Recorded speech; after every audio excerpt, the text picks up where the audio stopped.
Kalau kemarin kita sudah mempelajari 12 jenis kesadaran ya, yang mempunyai akar ya, yakni dalam hal ini adalah akar yang tidak berguna atau akar buruk, maka pada malam hari ini kita akan mencoba untuk melihat, menganalisa kelompok kesadaran yang lain yang disebut sebagai kesadaran tanpa akar.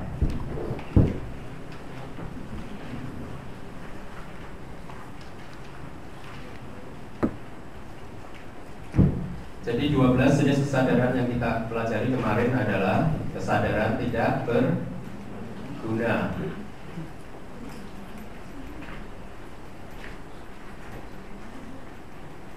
Atau dalam bahasa Palinya itu tidak berguna berasal dari kata Pali akusala. Kadang juga bisa diterjemahkan sebagai kesadaran yang buruk.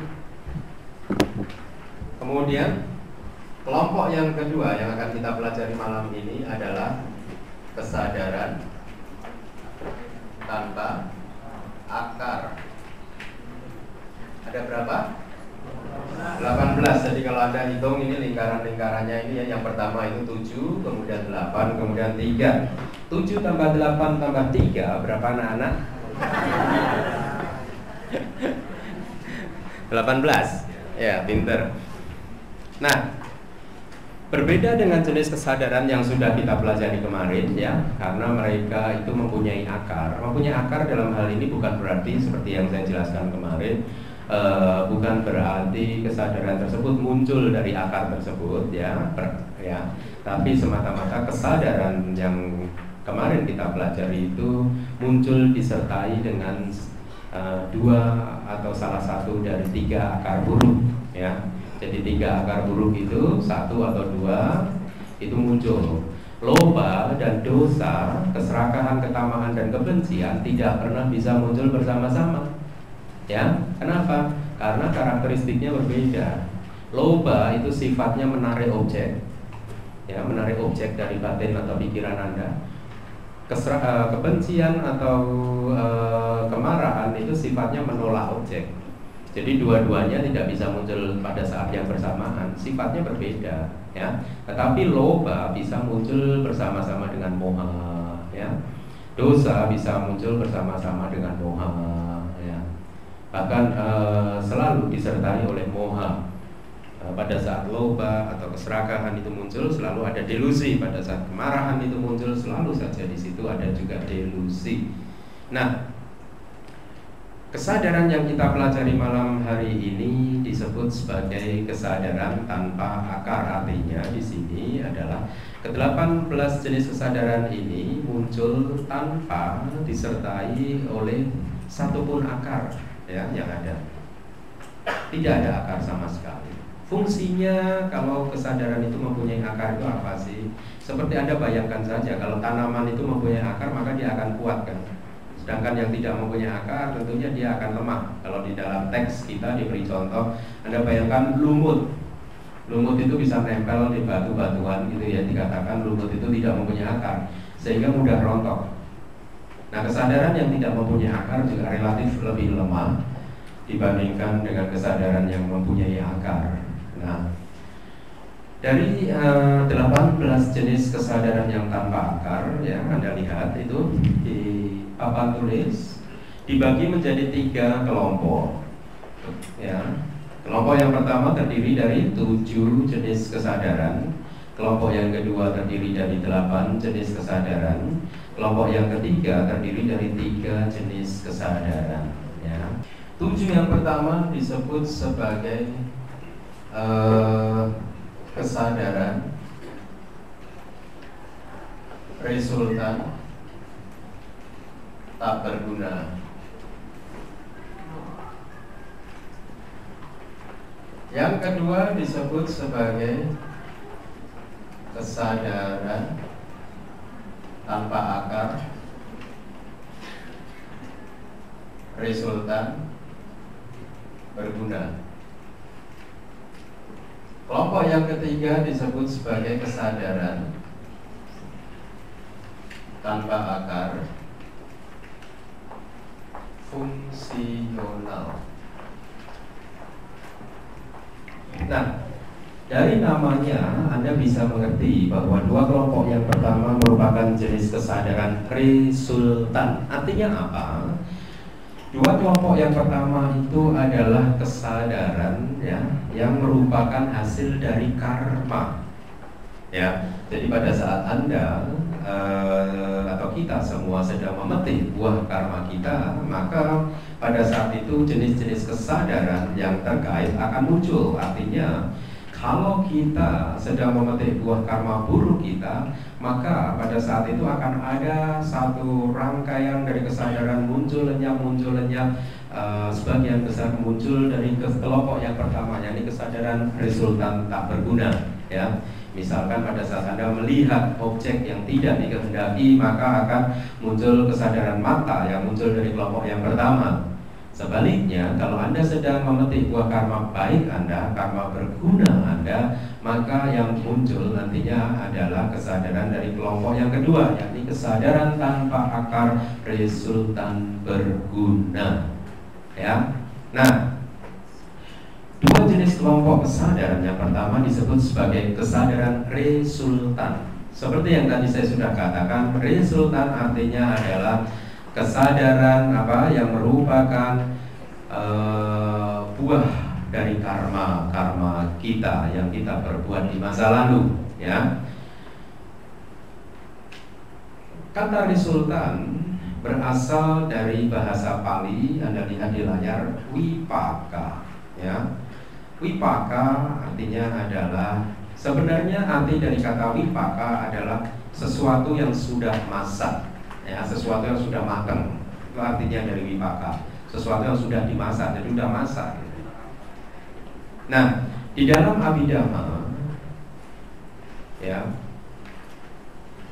wipaka itu harus sejenis atau sama jenisnya dengan penyebabnya. Ini mengenai hukum sebab akibat.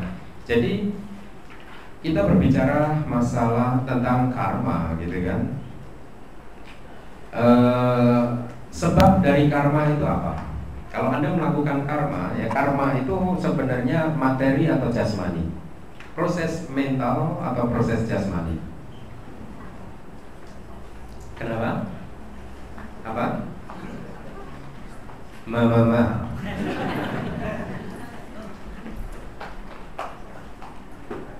Karma itu proses mental atau proses jasmani?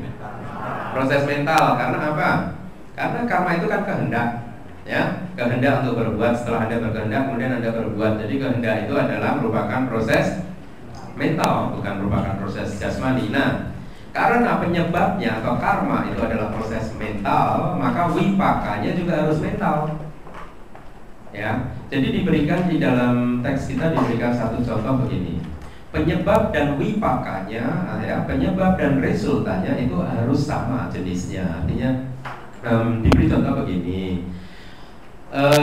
Kalau kita menanam padi, ya, kalau kita menanam padi itu, saya tidak tahu persis itu, tapi menurut teks itu kalau kita menanam padi kan yang kita tanam juga beras-berasnya itu, ya, benar ya. Nah, kita tanam gitu kan. Nanti pada saat benih-benih padi ini tumbuh, berkembang, ya, kemudian berbuah dalam bentuk bulir-bulir padi itu, ya, yang disebut sebagai hasil dari tanaman tersebut adalah butir-butir padinya. Batang dari padi tersebut sebenarnya juga merupakan hasil dari proses yang bermuncul dari benih dari padinya, betul? Tetapi batangnya tersebut, daunnya tidak bisa disebut sebagai hasil atau resultan. Hanya padi-padian yang bulir-bulir padinya yang muncul yang bisa disebut sebagai resultan. Nah, di situ sama nanti antara sebabnya, benihnya, dan juga hasilnya sama, padi. Nah, di dalam Abhidhamma juga kata wipaka atau resultan merujuk pada satu fenomena yang identik atau yang sama dengan penyebabnya. Karena penyebabnya adalah karma, karma itu adalah proses mental, ya, maka wipaka juga harus merupakan satu proses mental. Meskipun jasmani atau tubuh kita, wajah kita, begitu ya, semua jasmani kita ini juga disebabkan salah satunya oleh karma, ya, tetapi kita tidak bisa memakai istilah wipaka di sini, resultan, ya. Nanti di dalam bab-bab selanjutnya dijelaskan. Jadi jasmani ini merupakan, meskipun merupakan hasil dari karma sebagai salah satu penyebab, ada 4 penyebab, salah satunya adalah karma ya. Tetapi jasmani ini tidak bisa disebut sebagai wipaka atau resultan. Kenapa? Semata-mata karena jasmani berbeda dengan karma. Penyebabnya adalah proses mental, sedangkan jasmani ini proses fisik, materi ya. Nah, di dalam layar Anda bisa membaca bahwa wipaka atau resultan adalah berarti sesuatu yang sudah masak. Kemudian yang kedua, wipaka harus identik dengan sebab-sebabnya. Karena sebabnya adalah mental, maka resultannya adalah juga mental. Kemudian semua bentuk materi tidak bisa disebut sebagai wipaka atau resultan ya. Jasmani ya bisa disebut sebagai satu materi yang muncul karena karma, tetapi kita tidak memakai istilah resultan atau wipaka. Nah, kemudian dari 18 jenis kesadaran tanpa akar, kelompok yang pertama terdiri dari 7 jenis kesadaran ya. 7 jenis kesadaran tersebut mempunyai nama kesadaran resultan tak berguna. Artinya apa? Artinya kesadaran resultan ini merupakan hasil dari karma tak berguna, hasil dari karma buruk Anda. Ya, nanti seperti yang akan Anda lihat di situ ada kesadaran mata, kesadaran telinga, kesadaran hidung dan lain sebagainya. Ya, jadi intinya pada saat Anda melihat sesuatu yang Anda tidak kehendaki, pada saat itu kesadaran mata yang muncul adalah kesadaran yang berasal dari kelompok yang sekarang ini yang tak berguna. Ya, dari salah satu dari 7 kesadaran ini. Sebaliknya, kalau Anda melihat sesuatu yang Anda kehendaki, yang menyenangkan Anda gitu, pada saat itu kesadaran mata Anda yang muncul adalah dari kelompok yang kedua dari 8 jenis kesadaran. Nah, kesadaran resultan tak berguna yang merupakan buah dari karma buruk kita. Jadi artinya pada saat Anda sedang menuai hasil dari karma buruk Anda, pada saat itu jenis-jenis kesadaran ini akan muncul lenyap.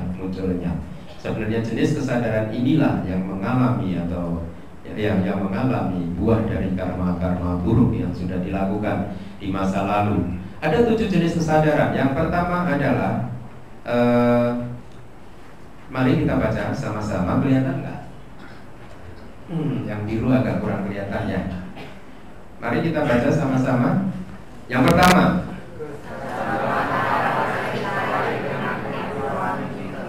yang kedua, yang ketiga, yang keempat,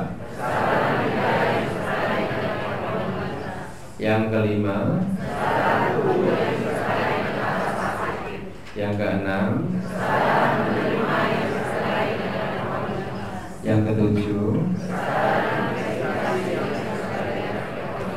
Jadi sebenarnya untuk menghafalkan jenis kesadaran ini tidak sulit. Kalau Anda tahu urutannya mata, telinga, hidung, lidah, tubuh, kemudian menerima, kemudian menginvestigasi, dan Anda tinggal hafalkan aja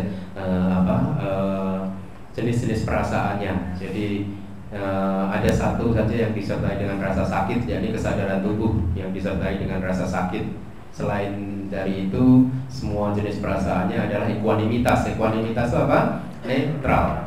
Netral itu bagaimana? Netral itu bukannya Anda senang, tapi Anda juga tidak membencinya. Netral, ya. Nah, kesadaran mata yang disertai dengan equanimitas artinya apa ini? Artinya ini adalah kesadaran yang kemunculannya menggantungkan kepada mata, ya. Jadi mata ini yang saya maksud bukan keseluruhan dari bola mata, tetapi katakanlah retina. Kalau di dalam Abhidhamma dijelaskan itu ada satu materi kecil di tengah-tengah mata kita yang berfungsi sebagai pengindra, begitu ya. Mungkin kalau ilmu modern disebut sebagai retina. Jadi kesadaran mata itu artinya adalah kesadaran, satu jenis kesadaran yang kemunculannya tergantung kepada mata kita. Kalau seseorang atau suatu makhluk tidak mempunyai mata, maka kesadaran mata tidak akan pernah muncul pada makhluk tersebut, ya, tidak akan pernah muncul. Atau seseorang yang mengalami kebutaan, maka jenis kesadaran ini tidak akan pernah muncul pada arus kesadaran dari orang tersebut. Kemudian yang kedua adalah kesadaran telinga yang disertai dengan equanimitas. Jadi pengertiannya sama, ini adalah jenis kesadaran yang kemunculannya tergantung kepada pengindra dari telinga. Ya, ada di dalam telinga kita itu bentuknya pengindra kecil sekali di dalam telinga kita. Kalau seseorang tidak mempunyai pengindra telinga yang baik, maka kesadaran telinga ini tidak akan pernah muncul. Ya, demikian pula seterusnya kesadaran hidung itu adalah satu kesadaran yang kemunculannya tergantung kepada pengindra hidung, ya, yang sensitif di dalam hidung kita. Kemudian kesadaran lidah pun juga demikian. Kesadaran tubuh adalah kesadaran yang kemunculannya, ya. Kenapa?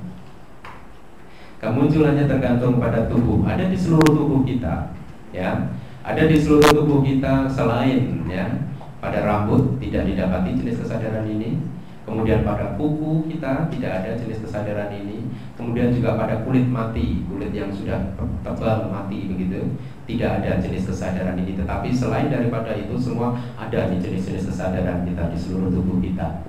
Oleh karena itu dikatakan sebenarnya kesadaran ini ada di mana sih, gitu kan? Kadang orang bertanya, kesadaran di mana? Ada di seluruh tubuh kita, gitu kan? Ada di mana-mana, ya.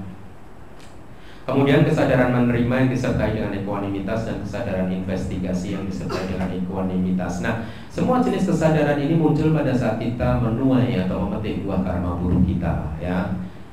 Kesadaran mata yang jenis ini muncul pada saat Anda melihat objek-objek yang tidak menyenangkan. Maka pada saat itu kesadaran resultan tak berguna ini muncul. Pada saat ini kesadaran resultan, kesadaran mata Anda yang berasal dari resultan yang berguna terus-menerus muncul karena Anda sedang memandangi saya. Bukankah saya adalah objek yang menyenangkan? Luar biasa. Ya. Nah, kesadaran tubuh yang disertai dengan rasa sakit itu bagaimana, gitu kan? Yang misalkan seandainya saja Anda berjalan-jalan karena kecerobohan Anda, kemudian Anda menghantam batu-batuan atau anak tangga gitu, kemudian Anda merasa sakitnya. Pada saat itu rasa sakit yang muncul itu disebabkan oleh kesadaran tubuh Anda yang menghantam batu atau anak tangga, ya. Nah, kemudian kesadaran dari kelompok, ya. Jadi 7 jenis kesadaran ini muncul pada saat Anda mengalami objek yang tidak diinginkan, apa saja. Pada saat ada orang datang kepada Anda, lu cuy, kan. Nah, pada saat itu Anda sedang menuai karma buruk Anda, ya. Semua objek yang tidak diinginkan. Jadi artinya apa kalau kita memahami hal yang demikian ini? Kalau ada orang yang marah-marah kepada Anda, siapa yang harus Anda salahkan? Diri sendiri. Kenapa? Karena Anda lah yang mengundang orang tersebut untuk marah-marah. Anda pada kehidupan yang lampau Anda berbuat satu kejahatan, sehingga pada saat sekarang ini Anda harus memetiknya. Kejahatan yang Anda perbuat itu kembali lagi kepada diri Anda. Apa yang harus kita lakukan pada saat kita mengalami satu situasi yang sangat sulit demikian? Mendengar orang memaki-maki kita atau melihat sesuatu yang tidak mengenakan, ya. Kita harus senantiasa melatih batin dan pikiran kita dengan apa yang disebut di dalam bahasa Pali Yoniso Manasikara. Ya, kemarin saya sudah jelaskan. Yoniso Manasikara itu adalah perhatian yang seharusnya kita latih, ya, yang semestinya. Artinya ada 2 langkah di dalam sikap mental yang harus kita terapkan. Yang pertama, kita harus senantiasa menyadari bahwa apapun yang terjadi, ya, saat ini saya sedang memetik buah karma buruk atau karma baik saya. Kemudian yang kedua, kita harus senantiasa meletakkan pikiran kita kepada sisi yang positif. Kita harus meresponsnya dengan dengan satu respons yang positif. Kalau ada orang yang marah-marah, kita tidak membalas kemarahan tersebut dengan kemarahan, tetapi dengan cinta kasih. Sebaliknya, Kalau Anda sedang mengalami satu kemunculan, keberuntungan karena Anda sedang memetik buah karma baik Anda harus ingat bahwa sebisa mungkin tidak dijaga untuk tidak memunculkan satu kemelekatan, ya, karena kemelekatan adalah kesadaran yang tidak berguna, ya. Kemelekatan, ketamaan muncul dari satu dari 8 jenis kesadaran ini. Kalau Anda melekat kepada kebahagiaan yang Anda punyai, yang sedang Anda alami, maka pada saat itu Anda sedang berbuat satu perbuatan yang tidak baik, tidak berguna, sehingga satu saat Anda akan memetik hasilnya. Hasilnya apa? Buddha mengatakan di dalam hukum karma, ya, perbuatan buruk atau perbuatan yang tidak berguna akan membuahkan ketidakbahagiaan. Sebaliknya, perbuatan yang baik atau perbuatan yang berguna akan membuahkan kebahagiaan.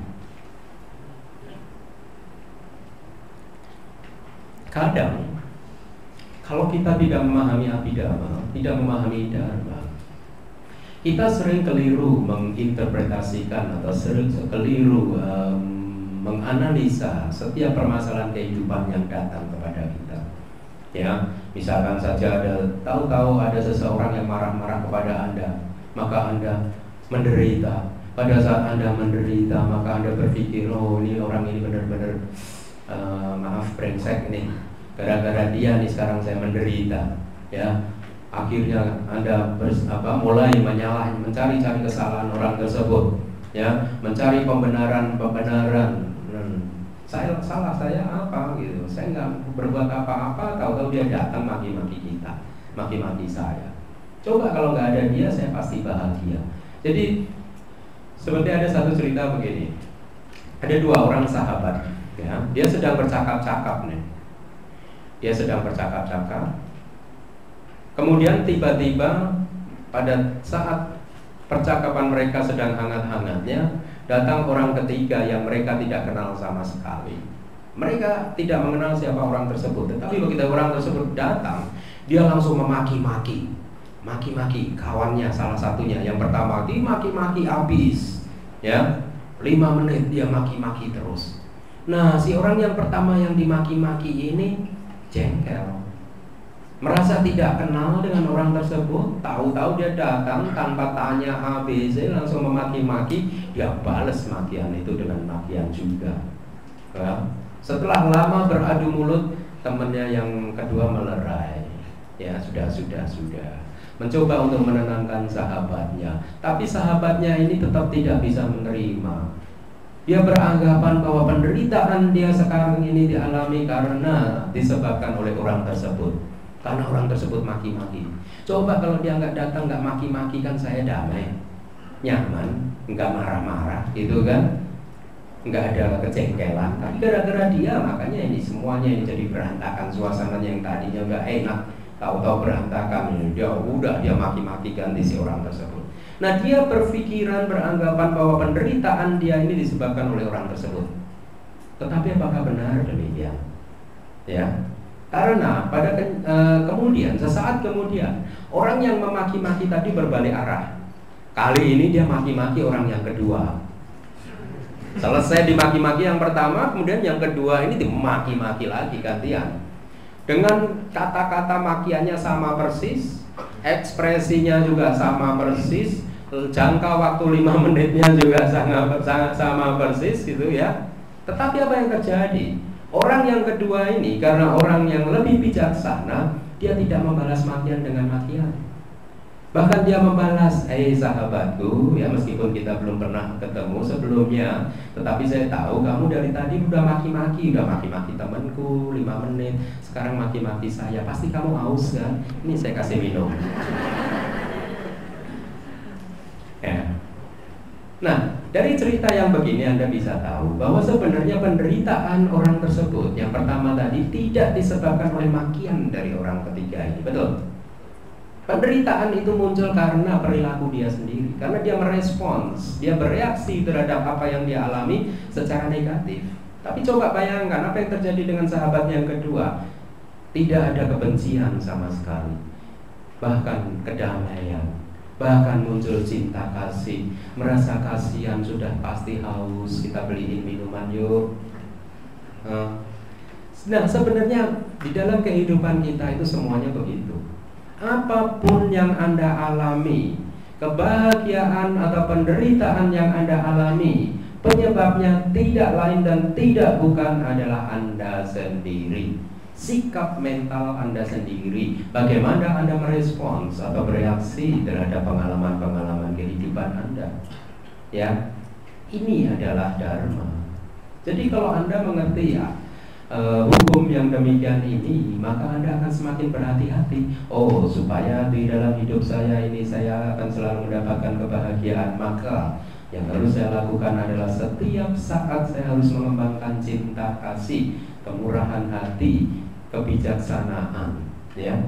Karena hanya dengan kemurahan hati, cinta kasih dan kebijaksanaanlah karma-karma baik akan tercipta. Pada saat karma baik itu tercipta, maka cepat atau lambat karma tersebut akan membuahkan hasil kebahagiaan.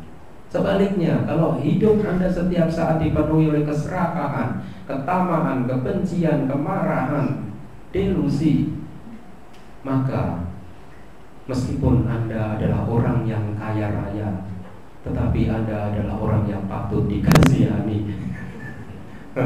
Karena Anda hidup seperti di neraka, hidup seperti di alam-alam hantu kelaparan yang menginginkan sesuatu secara terus-menerus, tidak pernah merasa puas, ya. Perilaku-perilaku yang demikian ini cepat atau lambat pasti akan membuahkan penderitaan, ya. Kemudian kelompok kesadaran yang kedua disebut sebagai kesadaran tanpa akar, resultan berguna. Ada 8. Kalau Anda cermati, ya, yang pertama tadi terdiri dari 7 jenis kesadaran, sekarang ada 8. Perbedaannya ada di kesadaran yang saya beri warna kuning. Ya, perbedaannya hanya ada di situ. Nah, 8 jenis kesadaran ini muncul pada saat Anda sedang memetik buah karma baik Anda atau karma berguna Anda. Ya. Mari kita baca satu persatu. Kesadaran mata. Kedua.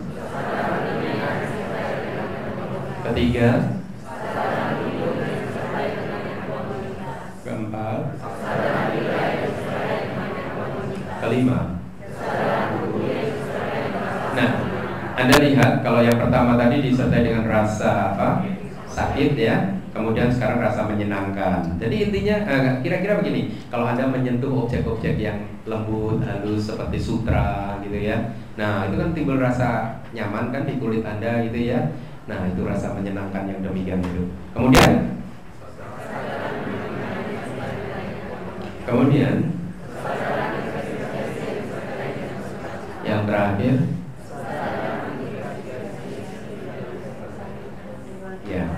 Jadi tidak sulit untuk menghafalkannya. Buat mereka yang pengen untuk belajar lebih lanjut Abhidhamma secara lebih serius gitu ya, diharapkan sebenarnya menghafal semuanya ini. Tapi buat mereka yang hanya untuk diaplikasi nanti di kehidupan sehari-hari, ya tentunya tidak wajib. Ya, hanya sekedar tahu juga nggak apa-apa. Kemudian ada satu baris lagi yang belum dibaca, yang terakhir.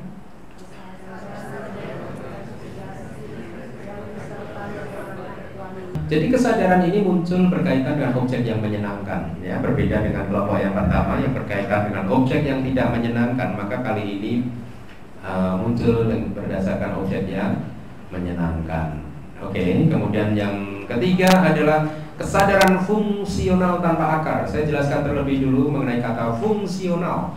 Fungsional adalah satu jenis kesadaran yang hanya muncul kemudian lenyap tanpa meninggalkan jejak karma, tanpa meninggalkan potensi-potensi karma. Jadi jenis kesadaran, semua jenis kesadaran fungsional tidak mempunyai potensi karma, tidak akan berbuah di masa depan.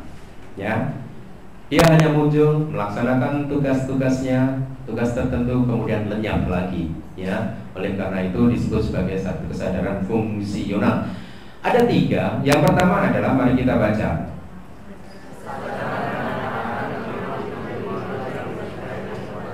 Yang kedua. Yang ketiga. Ya, seperti Anda lihat di papan tulis ya, ada 3 ya. Ini. Itu yang pertama adalah kesadaran yang mengarahkan ke 5 pintu indrawi disertai dengan ekuanimitas. Selagi saya teringat, sepertinya ada yang salah di teks kita. Halaman 14. 2 baris terakhir yang kolom yang kanan, halaman 14.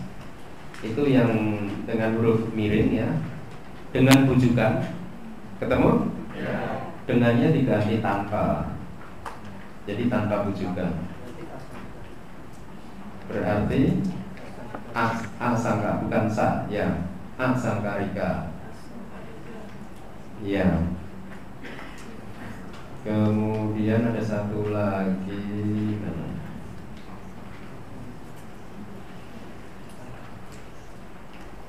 Ya, saya rasa itu.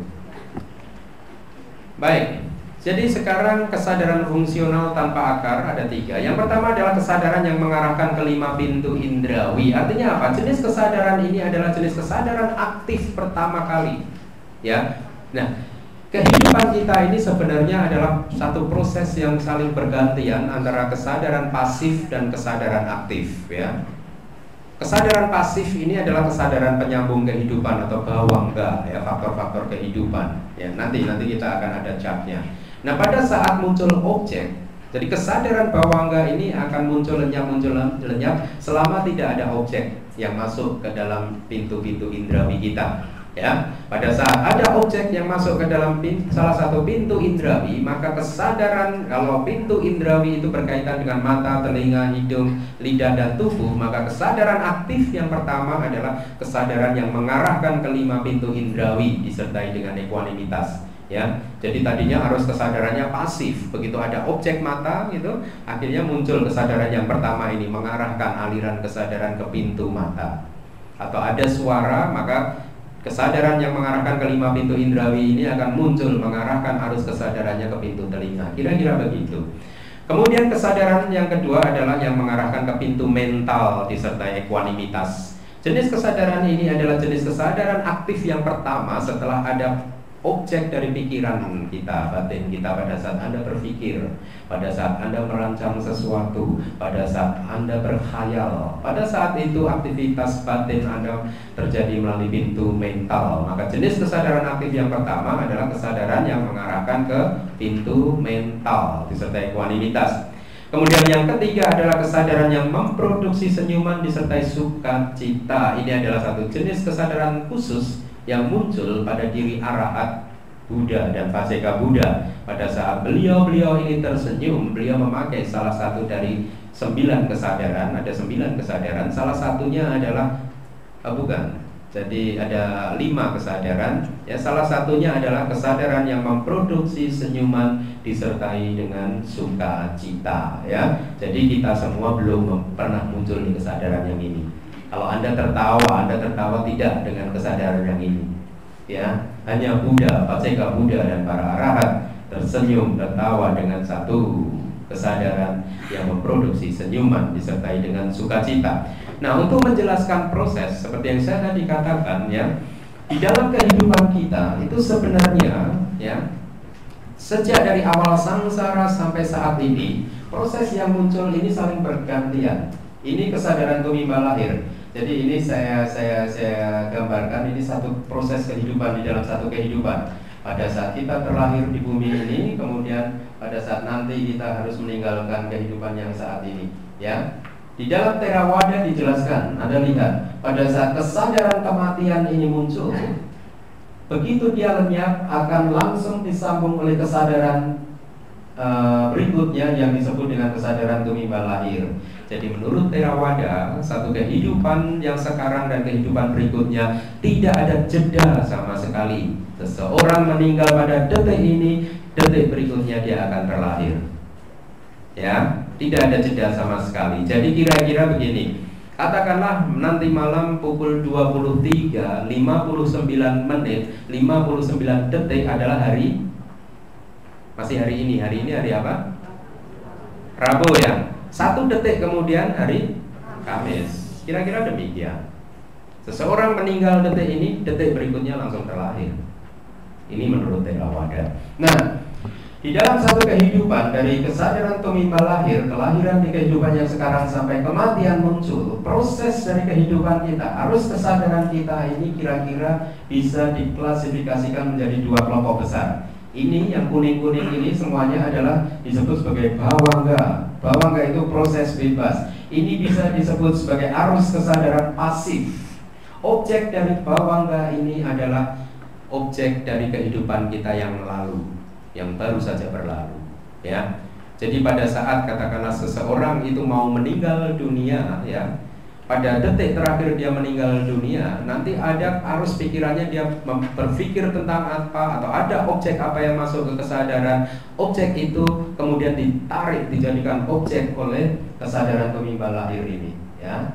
Jadi jenis kesadaran tumimbal lahir ini objeknya berasal dari kehidupan lampau dari sini. Nah, bawangga ini adalah kesadaran pasif, muncul seperti arus sungai yang deras, muncul lenyap, muncul lenyap, muncul lenyap, selama tidak ada objek yang masuk atau bersinggungan dengan mata, telinga, hidung, lidah, tubuh, dan pikiran kita. Selama tidak ada objek yang masuk ke 6 pintu indera, maka arus kesadaran kita akan muncul sebagai arus kesadaran bawangga. Objeknya adalah dari kehidupan yang baru saja berlalu. Bawangga itu bisa dilihat secaranya adalah untuk membayangkan bawangga itu bagaimana, itu kira-kira kalau seseorang itu sedang pingsan, tidak sadar diri. Pada saat itu arus kesadaran dia itu berada di dalam arus kesadaran bawangga. Atau misalkan Anda sedang tertidur pulas, tidak ada mimpi, ya, tidur tanpa mimpi. Pada saat itu arus kesadaran Anda berada di dalam arus kesadaran bawangga. Nah, arus kesadaran bawangga ini muncul lenyap seperti arus sungai. Pada saat ada objek yang masuk atau bersinggungan dengan mata, telinga, hidung, lidah, tubuh, ataupun pikiran, maka akan muncul proses aktif. Proses aktif ini saya beri tanda seperti ini, kan? Ya, arus kesadaran kita memasuki proses aktif. Pada saat proses aktif ini selesai, langsung arus kesadaran berubah lagi menjadi ke dalam bawangga. Kemudian ada objek baru lagi, muncul proses aktif lagi. Kemudian proses aktif ini selesai, objeknya lenyap, kemudian bawangga lagi. Ada objek lagi, demikian seterusnya. Jadi dalam satu kehidupan, ya, sebenarnya arus kesadaran kita ini saling bergantian antara bawangga dan proses aktif, bawangga, proses aktif, bawangga, proses aktif, dan seterusnya. Ya. Nah, fungsi dari bawangga itu adalah menjaga kesinambungan kehidupan kita. Pada saat tidak ada objek sama sekali masuk ke dalam pintu indera kita, ya, maka pada saat itu bawangga muncul menjaga kehidupan kita, ya. Dari kesadaran sejak tumimbal lahir sampai kematian satu kehidupan. Nah, sekarang Anda paling tidak mendapat satu pengetahuan baru, ada yang namanya proses pikiran aktif dan ada juga proses pikiran pasif. Kaitannya dengan kesadaran tanpa akar, ya, yang tadi sudah kita baca bersama-sama, kesadaran mata, kesadaran telinga, dan lain-lain, untuk membayangkan bagaimana kesadaran-kesadaran itu bisa muncul di dalam kehidupan, ya. Di dalam Abhidhamma diberi satu perumpamaan, yakni perumpamaan sebuah mangga. Jadi arus pikiran kita itu nanti kalau Anda hafal perumpamaan ini, maka akan lebih mudah untuk membayangkan, oh, kesadarannya bagaimana prosesnya dari satu ke yang berikutnya lagi. Ya. Jadi perumpamaan sebuah mangga adalah demikian. Seseorang, ya, dengan kepala tertutup, nah, dia tidur nih. Tertidur di bawah pohon mangga. Kemudian sebuah mangga yang telah masak jatuh dari atas pohon tepat di dekat telinganya. Terbangun oleh suara mangga jatuh, dia membuka matanya dan melihat ke arah mangga tersebut. Kemudian dia mengulurkan tangannya, mengambil mangga tersebut, memeriksanya dan membauinya. Setelah yakin bahwa buah itu masak, maka dia memakannya, menelannya, menikmatinya, dan kemudian tidur pulas lagi. Jadi kira-kira begini, pada saat seseorang itu dengan kepala tertutup tertidur di bawah pohon mangga, tidur, Ya, itu hanya satu perumpamaan untuk menggambarkan arus kesadaran kita pada masa memasuki bawangga, kesadaran pasif, ya. Kesadaran pasif nih, nggak ada objek apa-apa. Kemudian tiba-tiba mangga jatuh di dekat telinga kita tersadarkan, ya. Arus bawangganya terganggu, ya. Akhirnya muncul proses aktif, ada objek, ya, menghantam telinga, gitu ya. Kemudian akhirnya kita buka mata melihat kepada objek tersebut, ya. Artinya di situ ada kesadaran mata melihat, ya. Setelah melihat pada objek, ada mangga, kemudian dia mengulurkan tangannya, kesadaran menerima. Setelah diulurkan tangannya, dia memeriksanya, membauinya, kesadaran yang menginvestigasi. Kemudian setelah yakin bahwa mangga itu masak, maka dia memakannya. Pada saat dia yakin bahwa buah mangga itu masak, maka kesadaran yang menentukan itu sedang bekerja. Jadi Anda lihat, ya, kesadaran mata pada saat dia melihat mangga tersebut, maka dia akan muncul, ya. Yang pertama tentunya pada saat mangga itu menghantam telinganya, maka akan muncul kesadaran yang mengarahkan ke 5 pintu indrawi. Tadinya dia tertidur nih, kok ada objek mangga dekat telinganya, dia tersadarkan, maka arus kesadarannya langsung berubah menuju ke aktif, ya. Yang pertama adalah kesadaran yang mengarahkan ke 5 pintu indera. Ibaratnya di dalam cerita itu tadi, orang itu akhirnya terbangun dari tidurnya gara-gara suara mangga jatuh tadi, ya. Setelah itu maka akan muncul kesadaran mata pada saat dia melihat ke mangga tersebut, ya. Setelah kesadaran mata ada kesadaran menerima pada saat dia mengulurkan tangannya untuk mengambil mangga tersebut. Kemudian pada saat itu, ya, setelah kesadaran mata itu muncul, maka akan muncul kesadaran menerima yang mengambil mangga tersebut, ya.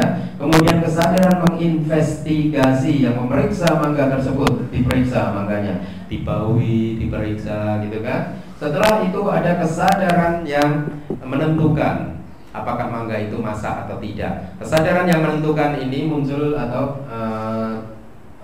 dari jenis kesadaran yang ini, yakni kesadaran yang mengarahkan ke pintu mental disertai equanimitas.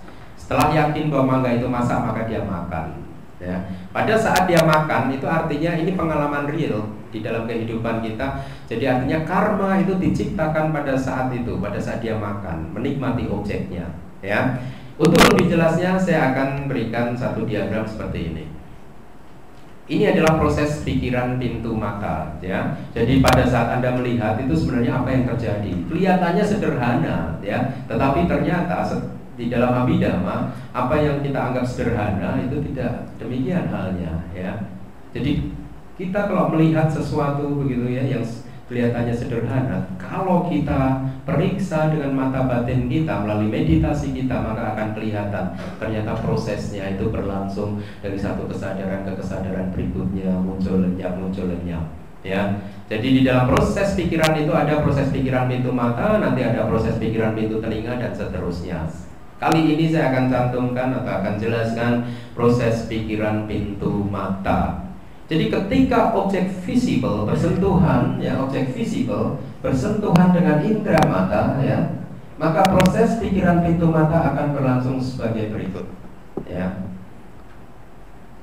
Yang pertama adalah pada awalnya arus bawangga terus-menerus mengalir. Ketika sebuah objek visible muncul, arus tersebut pun terganggu, sehingga objek visible dan indera mata muncul secara serempak dengan kemunculan cita ini. Yang di atas ini kita bayangkan bahwa ini adalah objek visible, objek mata, ya, di sini objek mata. Pada saat objek mata ini muncul, maka Anda lihat di sini objek visible dan indera mata muncul secara serempak. Jadi indera mata ini kan kita punya, ini kan juga setiap saat muncul lenyap, ya. Maka pada saat objek mata ini muncul, indera mata itu muncul, juga terjadi proses kesadaran, ya, yang Anda akan lihat di layar. Kemudian pada saat kesadaran tersebut itu lenyap, diteruskan oleh kesadaran berikutnya, yakni bawangga yang bergetar, ya. Pada saat kemunculan dari cita ini, objek visible berada pada jangkauan indera mata kita. Karena kalau tidak berada di dalam jangkauan indera mata kita, maka kita tidak akan bisa melihat, ya. Nah, Anda lihat kesadaran yang pertama sudah lenyap, tetapi objek visible ini belum. Ya. Di dalam Abhidhamma dinyatakan bahwa objek visible itu adalah satu bentuk materi, ya. Umur dari materi, umur kelangsungan dari materi itu 17 kali lebih panjang dari umur dari kesadaran. Jadi kalau kesadaran itu muncul lenyap dalam jumlah 17 kesadaran, maka materi itu baru menyelesaikan muncul kemudian dia lenyap. Ya, jadi Anda lihat nih, materinya masih berlangsung terus. Kesadaran yang kedua kemudian mengambil objek ini lagi yang disebut sebagai bawangga yang bergetar, ya. Kemudian yang ketiga adalah bawangga yang memutus. Anda lihat di atasnya objek visible-nya masih berlangsung. Jadi pada saat lenyapnya yang cita ini atau kesadaran ini, arus bawangga terputus. Proses pikiran aktif segera dimulai pada cita atau kesadaran berikutnya. Kita lihat di kesadaran berikutnya, kesadaran yang mengarahkan ke 5 pintu indrawi. Tadi kita sudah baca sama-sama. Mengarahkan arus kesadaran ke indera mata dan mulai memperhatikan objek visible. Anda lihat objek visible-nya masih berlangsung, belum lenyap. Tetapi kesadarannya sudah 3 kesadaran lenyap, ya. Setelah itu muncul kesadaran berikutnya, yakni kesadaran mata. Kita tadi sudah melihat, ya. Kalau objek visible-nya itu adalah sesuatu yang menyenangkan, maka kesadaran mata yang muncul adalah dari kelompok yang kedua, yakni kesadaran mata yang merupakan resultan berguna. Setelah kesadaran mata, ya, jadi orang tersebut mulai melihat mangganya, ya. Setelah mangganya dilihat, kemudian mangganya diambil, kan? Betul? Diambil, maka akan muncul kesadaran yang menerima objek visible. Setelah mangganya diambil, diinvestigasi, betul? Maka akan muncul kesadaran berikutnya adalah kesadaran investigasi.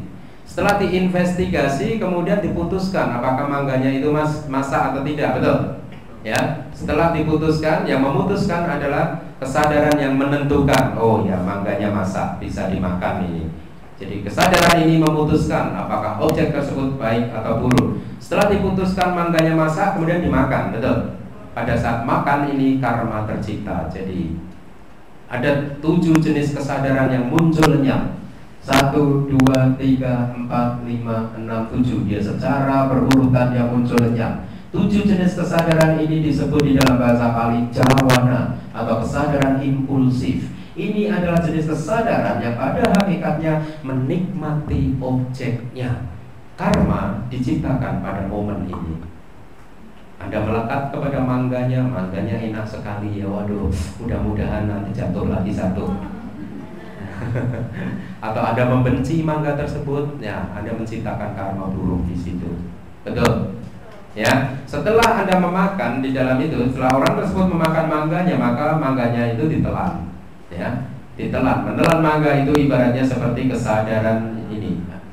2, ya, registrasi, tadar mana atau bahasa Indonesianya kesadaran pencatatan, ya. Muncul untuk 2 momen berurutan, 2 kali 1, 2, ya.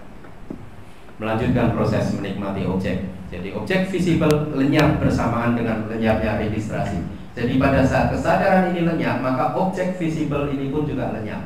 Kalau Anda hitung, maka akan mendapat 17 jenis kesadaran. 1, 2, 3, 4, 5, 6, 7, 8, 9, 10, 11, 12, 13, 14, 15, 16, 17. Jadi masa hidup materi 17 kali lebih lama dari masa hidup kesadaran. Ya. Jadi kira-kira prosesnya secara singkat demikian, ya, meskipun pada saat proses ini selesai nanti masih diikuti dengan proses mental, ya. Proses mental.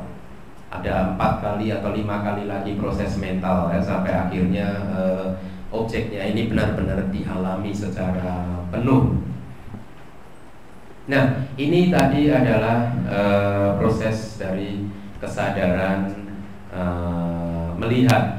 Setelah objek visible-nya itu lenyap, ya, maka arus kesadaran itu tenggelam lagi ke arus bawangga, ya, arus kesadaran pasif.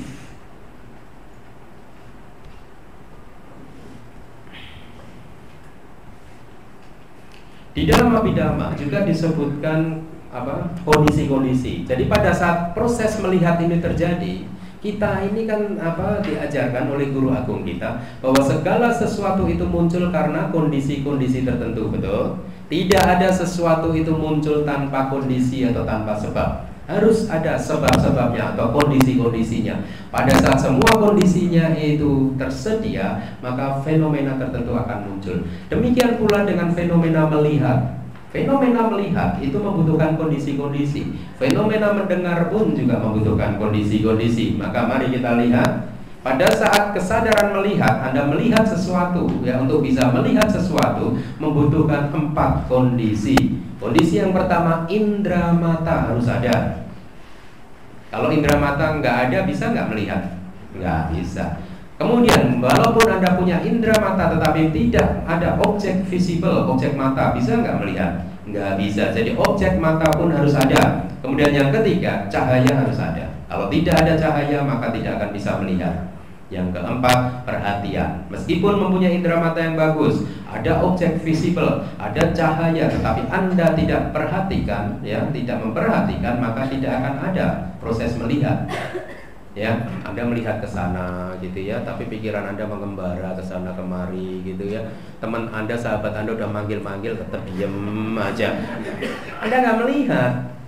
Sebenarnya ini berada di dalam jangkauan mata Anda, gitu kan? Tapi karena Anda melamun, gitu kan, akhirnya nggak melihat, dipanggil-panggil, diem aja, gitu. Ya, kenapa? Karena tidak ada perhatian. Jadi Anda lihat. Di dalam Abhidharma semuanya dijelaskan secara detail. Tidak membutuhkan alat bantu yang lain. Apakah membutuhkan jiwa atau roh untuk bisa melihat? Enggak. Selama ada 4 ini kumpul, kondisi-kondisinya ini berkumpul, maka akan terjadi proses melihat. Demikian pula proses mendengar. Proses mendengar itu terjadi satu pada saat ada indera telinga yang sehat. Tentunya. Kemudian ada suara. Kemudian yang ketiga ada ruangan. Artinya apa? Coba, kalau di antara ruangan dan indera suara dan indera telinga kita itu tidak ada ruangan sama sekali. Coba Anda lihat, telinga Anda ditutupin gini sehingga nggak ada ruangan sama sekali. Ya, bisa nggak Anda mendengar? Nggak bisa, karena nggak ada ruangan. Ya, nggak akan ada proses mendengar. Kemudian juga harus ada perhatian. Nah, yang berikutnya adalah kesadaran mencium. Ini mencium bau-bauan ya, bukan yang lain. Anda jangan jangan mengartikannya. Katanya apa? Ini kata yang benar nggak sih? Kalau kita mencium bau-bauan, katanya apa sih? Kata yang bagus? Membau ya. Berarti saya salah ya? Iya. Membau ya. Kesadaran membau. Yang pertama harus ada indera hidung. Kemudian objek dari bau tersebut harus ada unsur angin. Kalau tidak ada unsur angin, maka bau tersebut tidak akan bisa dinikmati oleh hidung Anda. Ya, kemudian ada perhatian. Berikutnya, kesadaran mencicipi. Ini juga tidak benar ya. Yang benar apa? Betul ya? Oke. Hah? Mengecap. Oke. Mengecap. Oke. Ya. Yang pertama harus ada indera lidah yang sehat, kemudian ada objek rasa, ya, kemudian ada unsur air. Kalau lidah Anda kering, makanan yang masuk ke lidah Anda juga kering, maka tidak akan ada rasa. Proses mencicipi tidak akan ada. Harus ada unsur air, kemudian perhatian. Yang terakhir adalah kesadaran sentuhan, harus ada indera tubuh, ada objek sentuhan, ada unsur tanah. Unsur tanah itu yang mempunyai karakteristik keras atau lunak gitu ya. Kemudian yang kelima adalah perhatian.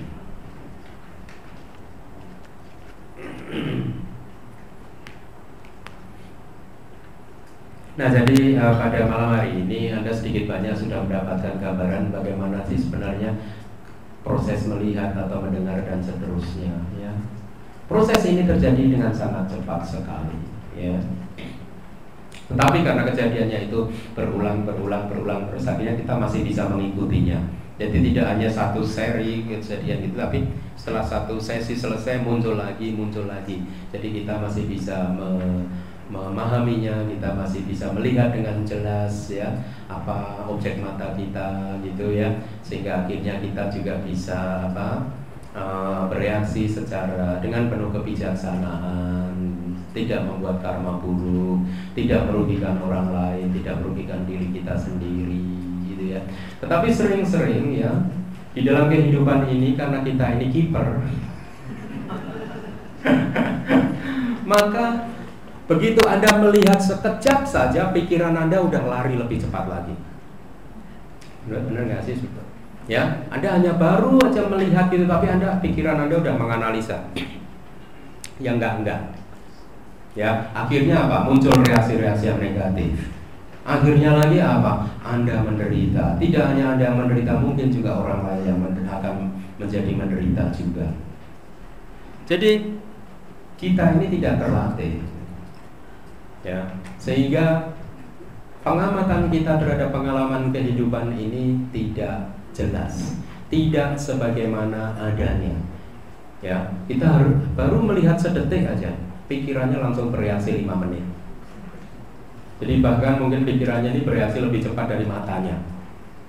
Anda yang masih muda, Anda lihat, Anda bayangkan lagi pada saat yang laki-laki itu melihat perempuan cantik, yang gadis melihat laki-laki ganteng.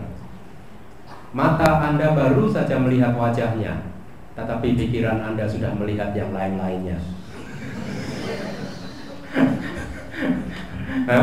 Pikiran Anda berlari atau bereaksi lebih kencang. Benar nggak? Ini sebenarnya menyebabkan penderitaan. Ya, kita tidak mengamati pengalaman kehidupan kita ini dengan baik dan benar, dengan secara apa adanya. Tetapi selalu saja kita mengalami ini karena pikiran-pikiran kita ini terjebak pada konsepsi-konsepsi masa lalu. Dan sering-sering semua yang muncul dari pikiran kita ini sering-sering keliru. Ya, keliru. Jadi setelah kita menderita, ya, setelah kita bereaksi secara buruk, secara negatif, baru menyesal. Aduh, harusnya tadi saya melihat lebih jelas lagi ya. Harusnya tadi nggak langsung bereaksi ya. Saya lihat dulu, saya perhatikan dulu. Belum juga saya perhatikan dengan seksama. Kenapa saya tadi bereaksi secara negatif ya? Menyesal, nggak bisa tidur, makan nggak enak. Ada satu cerita.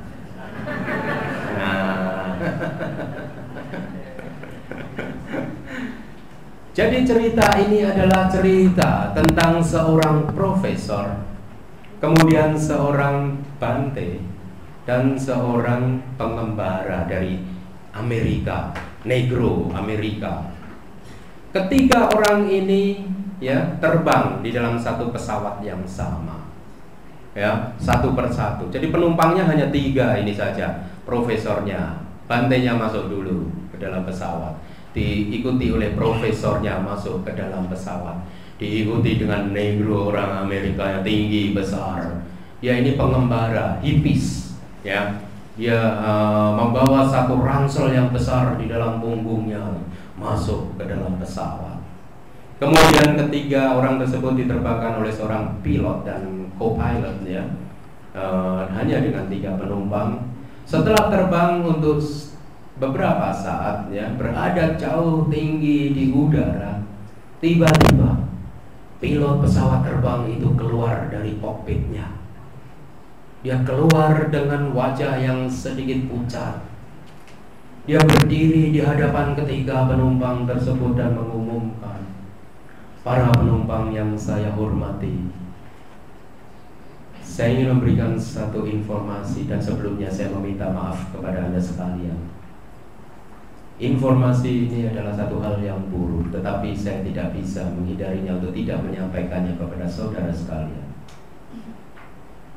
Pesawat kita mengalami kerusakan mesin. Ini adalah kabar buruk yang pertama. Dan kita sudah coba perbaiki mesin-mesin tersebut, ternyata kita gagal untuk bisa memperbaiki. Jadi mungkin dalam jangka waktu beberapa menit lagi pesawat kita akan jatuh." Kabar buruk yang kedua adalah, ya, kita berempat di sini dan kita hanya mempunyai 3 parachute. apa bahasa Indonesianya apa itu? Hah? Parasut. Ya, kita hanya punya 3 parasut, padahal kita berempat di sini. Nah, jadi co-pilotnya nggak ikut. Ada berempat aja. Ya, kita hanya mempunyai 3 parasut. Dan saya merasa bahwa usia saya masih muda. Saya pilot yang berprestasi, gitu ya. Jadi saya nggak melihat alasan yang bagus buat saya untuk mati saat ini, ya. Untuk itu dari 3 parasut itu saya ambil 1, kemudian dia loncat, dadah. Sang profesor terbiasa berpikir cepat, gitu ya. Melihat kondisi yang tidak menguntungkan demikian, tiba-tiba juga dia langsung berdiri. Saya adalah profesor yang cukup terkenal di dunia ini. Saya rasa dunia ini masih membutuhkan kejeniusan saya, ya. Karena itulah maka saya belum pantas untuk meninggal dunia saat ini. Kemudian dia cepat-cepat mengambil salah satu parasut dan dia lompat keluar. Tinggal 1 parasut. Ada 2 penumpang, Bante dan pengembara dari Amerika. Seperti biasa, Bante selalu orang bijaksana, kan? Maka Bante tersebut berkata dengan perlahan, dengan lembut, ya, suara yang lembut, "Anak muda, sejak saya menjadi Bante, saya sudah mengisi kehidupan saya dengan banyak hal-hal yang positif, ya. Saya sudah banyak melakukan kebajikan, ya, dan juga saya sudah terbiasa berlatih untuk melepas. Jadi untuk itu anak muda, jangan hiraukan saya, anak muda. Ambillah parasut yang tersisa itu, selamatkanlah diri kamu. Jangan hiraukan Bante. Bante sudah puas dengan kehidupan Bante yang sudah Bante jalani selama ini. Cepatlah lompat, anakku, anak muda, ya. Jangan cemaskan saya, ya. Jangan cemaskan saya. Sebagai seorang Bante sudah tidak sepantasnya saya melekat kepada kehidupan ini. Untuk itu cepatlah ambil parasut tersebut, anak muda." Kemudian sang negronya ini berkata, gitu, dengan suaranya yang tinggi besar dia berkata, "Hey, relax man, relax."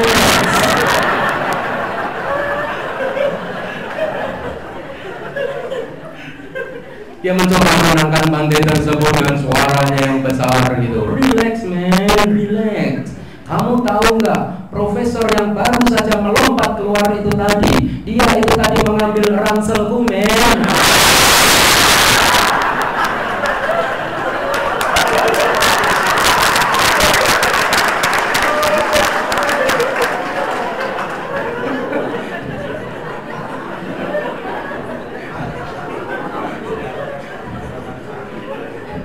Jadi yang diambil bukan parasutnya tapi ransel.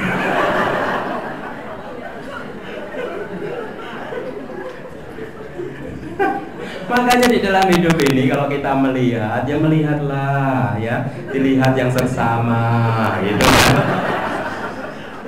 Mau ngambil parasut cepat-cepat, matanya sekejap pikirannya udah lari ke sana kemari, itu bukan parasut yang diambil, malah ransel, ya. Anda bisa bayangkan profesor itu di udara.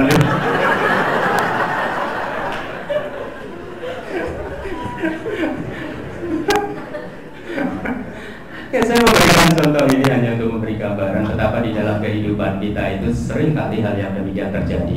Kita hanya melihat sekilas, kemudian kita menyimpulkan, bereaksi. Jadi data-datanya nggak cukup buat Anda untuk membuat satu reaksi yang bijaksana. Apa yang harus Anda lakukan? Kalau Anda melihat, lihatlah dengan seksama. Kalau Anda mendengar, dengarkanlah dengan seksama. Dan yang lain-lainnya pun juga demikian, ya. Dengan demikian Anda akan mempunyai waktu dan ruang yang cukup buat kebijaksanaan Anda supaya muncul dan akhirnya merespons kejadian atau pengalaman kehidupan Anda dengan penuh kebijaksanaan.